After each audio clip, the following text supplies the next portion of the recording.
এমন নয় যে ছোটরা পছন্দ করে বলে বড়রা পছন্দ করে না, বা বড়রা পছন্দ করে বলে ছোটরা পছন্দ করে না। আসলে ছোট থেকে বড় প্রত্যেকেই চাইনিজ চিকেন কারিটা খুবই পছন্দ করে থাকে। কারণ এই চিকেন কারিটা দেখতে যতটা লোভনীয় হয়ে থাকে, এটা খেতে ততটাই সুস্বাদু হয়ে থাকে।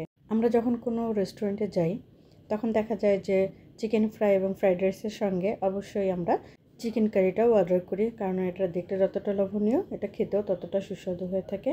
আর ফ্রাইড রাইসের সঙ্গে চিকেন কারিটা খুবই ভালো লাগে খেতে, তবে এটা সাদা পোলাওয়ের সঙ্গেও খেতে খুবই ভালো লাগে। আমি অবশ্য বাসায় সাদা পোলাও রান্না করেছিলাম, তো সেদিন আমি এই চিকেন কারিটা রান্না করেছিলাম, সাথে টিকিয়া করেছিলাম এবং গরুর মাংসের ভুনা করেছিলাম।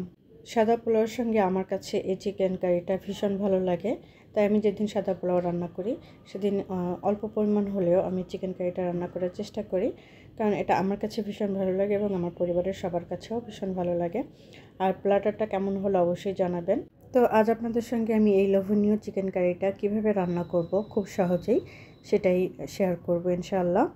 তো প্রথমেই আমি চিকেনের বুকের পিসটা নিয়ে নিলাম। আমি এখানে একটা পিস নিয়েছি, আমি সেগুলোকে পাতলা করে ছোট ছোট পিস করে কেটে নিয়েছি। তারপরে এর সঙ্গে আমি সয়া সস, আদা রসুন বাটা, লবণ এবং কর্নফ্লাওয়ার দিয়ে আমি প্রায় 1 থেকে 1.5 ঘন্টার মতন রেস্টে রেখে দিয়েছিলাম। এই ফাঁকে আমি সবজিগুলো রেডি করে নিয়েছিলাম। আমি একটা পেঁয়াজকে 4 খণ্ড করে আমি এভাবে সিঙ্গেল পিস করে ছাড়িয়ে নিয়েছিলাম। তারপর একটা গাজর নিয়েছিলাম, গাজরকে 1-1.5 ইঞ্চি সমান করে কেটে সেটাকে আমি পাতলা পাতলা স্লাইস করে নিয়েছিলাম। তারপরে আমি 3 রকমের ক্যাপসিকাম নিয়েছি, সেগুলোকে আমি ছোট ছোট পিস করে স্কোয়ার শেপ করে কেটে নিয়েছি। তারপরে আমি একটা কড়াই নিলাম, কড়াইতে আমি সামান্য বাটার দিয়ে দিলাম। আমার কাছে আসলে খুব বেশি বাটার ছিল না, তো অল্প বাটার ছিল সেটাই দিলাম এবং কিছু পরিমাণ ঘি দিয়ে দিলাম। এখন আমি সেই ঘি বা বাটারের মধ্যে চিকেনগুলোকে ভেজে নিলাম।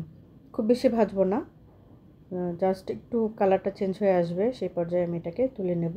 তারপরে আমি এখানে সাদা তেল দিয়ে দিলাম বা রান্নার রেগুলার তেল দিয়ে দিলাম। তাতে আমি গাজরটা প্রথমে দিয়ে দিলাম, গাজরটাকে সামান্য একটু ভেজে নিয়ে তারপরে আমি পেঁয়াজ এবং ক্যাপসিকামগুলো দিয়ে দিলাম। ক্যাপসিকামগুলো দিয়ে সেগুলোকে সামান্য ভেজে তারপরে আমি চিকেনটাও দিয়ে দিলাম, যেটা আমি ভেজে তুলে রেখেছিলাম। তারপর একে একে আমি আরও কিছু মশলা অ্যাড করে দিলাম, যেমন টমেটো সস, সয়া সস, লবণ, গোলমরিচের গুঁড়ো, কাঁচামরিচ এবং সামান্য পানি দিয়ে আমি এটাকে কিছুক্ষণ সময় রান্না করে নেব।